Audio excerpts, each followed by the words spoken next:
Begitu dikatakan Matius 22 ayat 14. Banyak yang dipanggil tetapi sedikit yang dipilih. Jadi inilah pesan Tuhan yang penting bagi kita komunitas doa pagi. Kontingen akhir zaman yang dinantikan oleh Tuhan Yesus. Bahwa kekudusan itu bukan anugerah. Kekudusan itu buah. Hasil dari perjuangan. Memang potensi untuk mencapai kekudusan itu anugerah. Tanpa kematian Yesus di kayu salib, kita tidak pernah dibenarkan di hadapan Bapa. Kita tidak akan pernah dimeteraikan dengan Roh Kudus untuk mengerti firman. Tetapi seseorang tidak akan mengerti firman kalau tidak berjuang untuk belajar mengenal atau mengerti firman itu.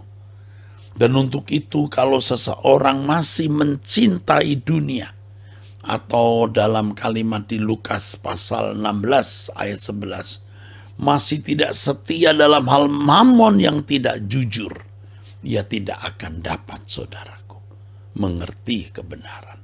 Dan kalau seorang tidak mengerti kebenaran, maka orang itu juga tidak akan bertumbuh, tidak akan makin benar. Karena saudaraku sekalian, kita dikuduskan bukan hanya oleh darah Yesus, tapi kita juga dikuduskan oleh firman.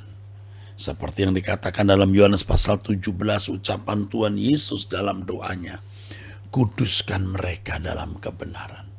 Firman-Mu adalah kebenaran. Jadi ada usaha dari individu ya saudara untuk bisa mengerti firman, karena itu memerdekakan. Dan untuk mengerti firman seorang harus menyediakan waktu, mendengar khotbah, membaca Alkitab. Dan jangan lupa, tidak mencintai dunia. Soal mencintai, soal perasaan maksud saya, tergantung individu. Jangan berpikir bahwa Tuhan mengkotak-katik perasaan kita. Kita harus mengkotak-katik perasaan kita sendiri. Jangan berpikir ada orang yang dikotak-katik hatinya oleh Tuhan sehingga bisa mencintai Tuhan. Yang lain Tuhan tidak mengkotak-katiknya sehingga tidak bisa mengasihi Tuhan. Tuhan tentu berintegritas, bermartabat tinggi. Ia tidak membuat manusia seperti robot yang didesain begitu rupa lalu bisa mengatakan I love you. Tapi manusia itu sendiri dengan kehendak bebasnya memilih untuk mau berkata I love you. Untuk itu kita mencintai dunia atau tidak mencintai dunia, tergantung kita. Apa kita bisa mengerti firman Tuhan atau bebal tidak bisa mengerti, tergantung kita. Orang yang masih mencintai dunia, masih punya keinginan-keinginan dunia, tidak mungkin dapat mengerti firman Tuhan. Saudara, bertahun-tahun saya berdoa, sungguh jadikan aku orang kudus-Mu, aku mau hidup suci, aku mau hidup kudus. Tapi ternyata tidak kunjung ku gapai, tidak kunjung ku capai. Aku bertanya-tanya mengapa Tuhan. Akhirnya ini yang Tuhan ajarkan, kekudusan bukanlah anugerah, tapi buah. Potensi untuk menjadi kudus, potensi untuk hidup tak bercacat, tak bercela, itu anugerah.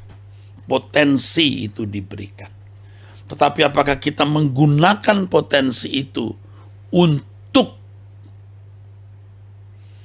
sampai kesucian, tergantung individu.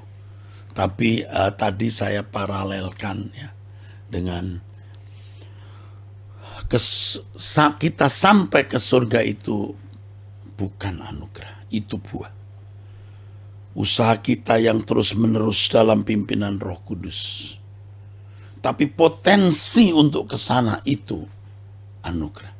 Sama seperti ya saudaraku analoginya, kalau kita mau ke Bogor, sampai ke Bogor itu bukan anugerah, itu buah, usaha, hasil perjuangan. Tetapi mobil atau kendaraan untuk mencapai ke sana, itu anugerah. Seseorang diberi mobil itu anugerah untuk mencapai Bogor. Tapi untuk sampai di Bogor itu buah. Kalau kita naik mobil itu, mengendarainya dengan seksama, menemukan jalan-jalannya sampai ke Bogor. Demikian saudaraku dalam kehidupan rohani kita. Ini harus kita perhatikan.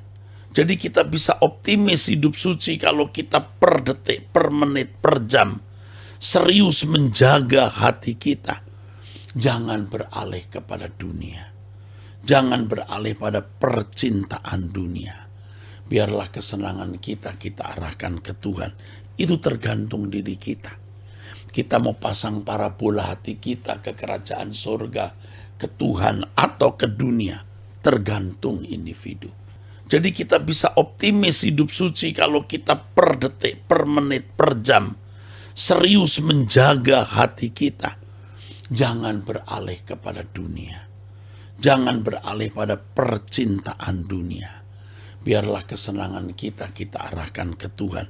Itu tergantung diri kita.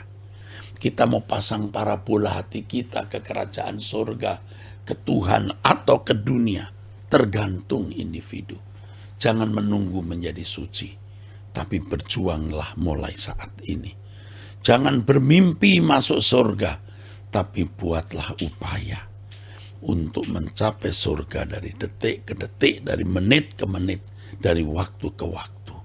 Jadi kalau Tuhan Yesus berkata, di mana ada hartamu berada, di situ hatimu berada.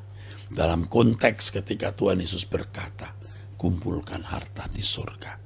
Saudara tahu apa maksudnya itu? Maksudnya adalah kita sendiri yang harus memindahkan hati kita di surga. Amin. Inilah pesan Tuhan, saudaraku.